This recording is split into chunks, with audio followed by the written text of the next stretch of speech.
Hello and welcome to Camp Xbox, where we talk about all things Xbox from the original to the Series X.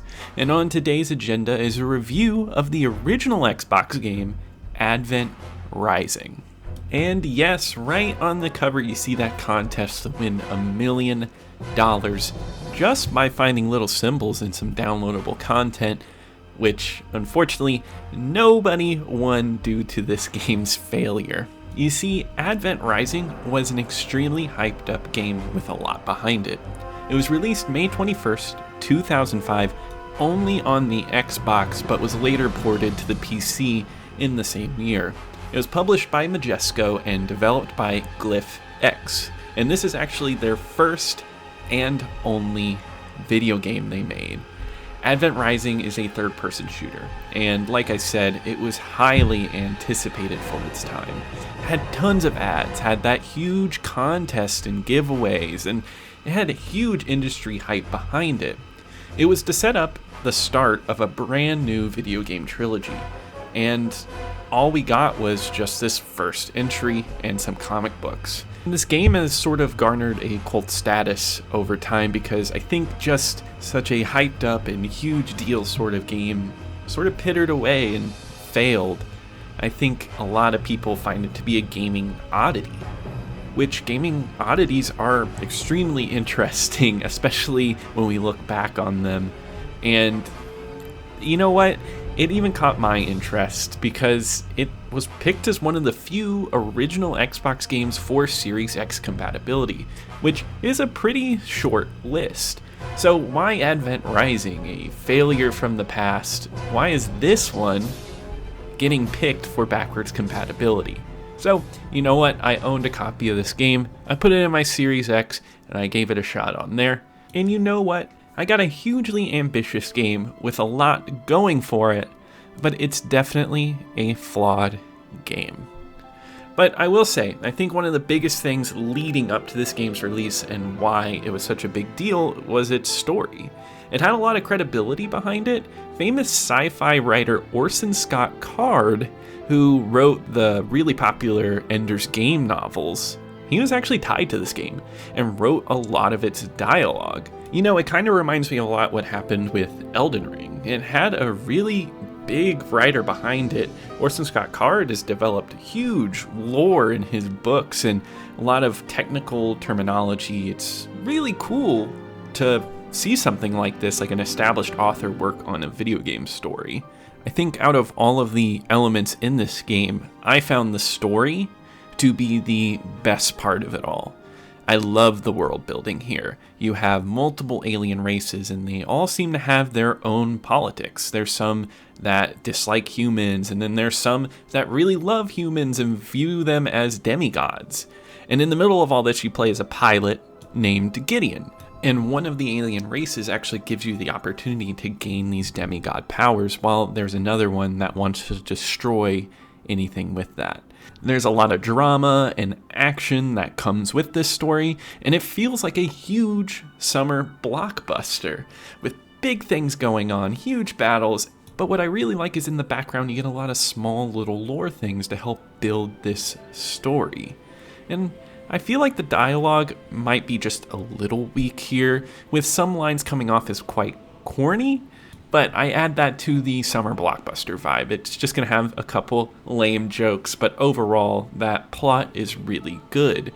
And story-wise, I think there's a lot going for it, and I really wish we could see this story continue on in the planned trilogy that it had. But let's get down to gameplay.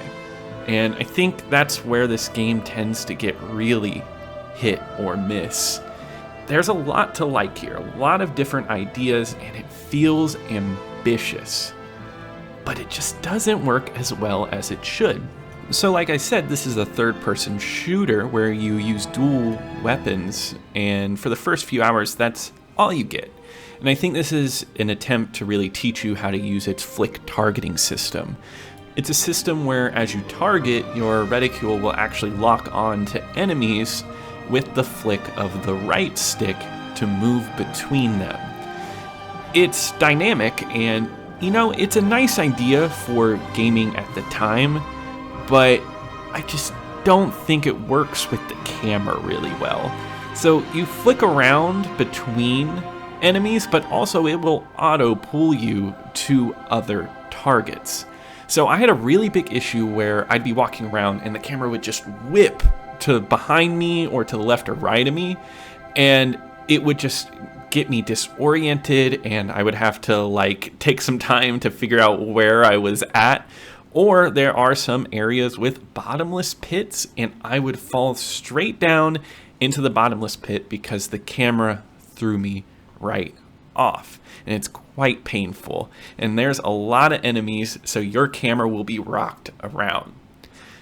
So this is only for the first 2 hours where I really had this awful of an issue. It does stick around, but in about 2 hours, you gain your demigod powers, and I think it becomes a little bit better. These do use flick targeting, but some of them don't, and I think one of the best, the push move, doesn't. But there's other ones like levitating, magic shields, and that takes up one of your dual wield arms.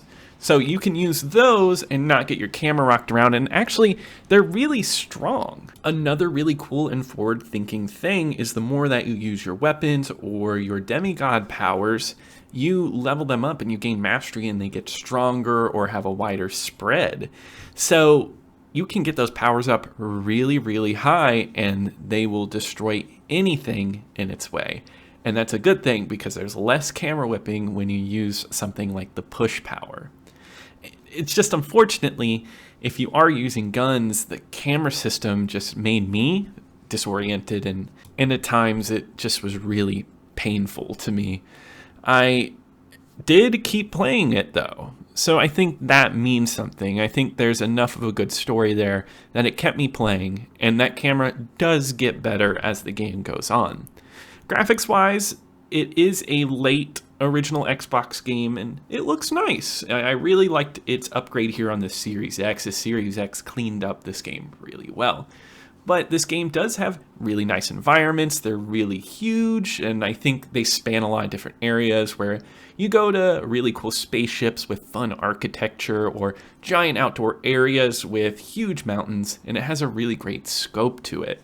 And I think it pushes that original Xbox look really hard, and I can appreciate that.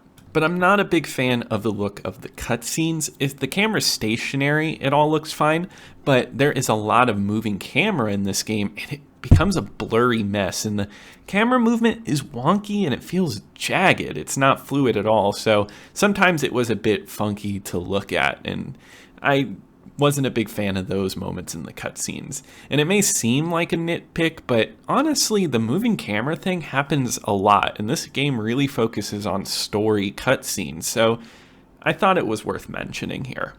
But I know I have a ton of complaints. It feels like I just complained for a while, but I don't think it's a bad game, actually. It's just flawed.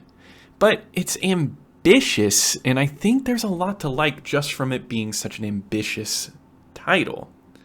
I think there's something just so interesting about a game that's trying really hard to be forward-thinking and doing all this cool stuff because they're trying. You know, there's something there. It's not throwaway. These people that made this game were really putting a lot of effort into this. I mean, just look at the sound in this game. The sound is awesome. I really love its use of different sound effects, and they really feel like they're whizzing around you. And the music is cinematic, and it feels like a sci-fi epic. I loved every moment of that. And, you know, it has these glimmering things that make it feel cinematic and huge, something that we would see a lot more when the 360 generation would be coming up next. And at its core, it is flawed, but there's just something about that potential there, and it's still just enough fun where I wanted to stick with it and see where this story went. And it's so sad that we didn't get any other games in this series, because I would have loved to revisit this universe, because this game isn't so forward thinking that I think that the next time they did this, they could perfect it and it would have felt really good to play. And honestly here, I think the good outweighs the bad, and I actually recommend it. It is backwards compatible on the Series X, so it is easily playable on modern consoles. And it's an ambitious title, and there's a lot of interesting things going on in it. And I love a good piece of history, a good piece of video game story that just sticks out. But as we move over into our ranking list, I am not going to place Advent Rising very high. I do think it's ambitious, but there's definitely games with less flaws. It's going to go above Still Life because I did have a bit more fun playing Advent Rising, but it's going to go right under The Sims because Sims has a pickup replayability that I enjoyed with it. But I know this is a cult classic, so if you really enjoyed Advent Rising, let me know below, or if you hated it, let me know as well. But that wraps it up today for Camp Xbox. If you enjoyed the video, leave a like, and consider subscribing and hitting that bell if you haven't already. I plan on putting a lot more videos out, and if there's anything you want me to cover, please leave a comment below as well. I would love to hear some of your favorites, and I want to check them out. But I'll see you here next time at Camp Xbox.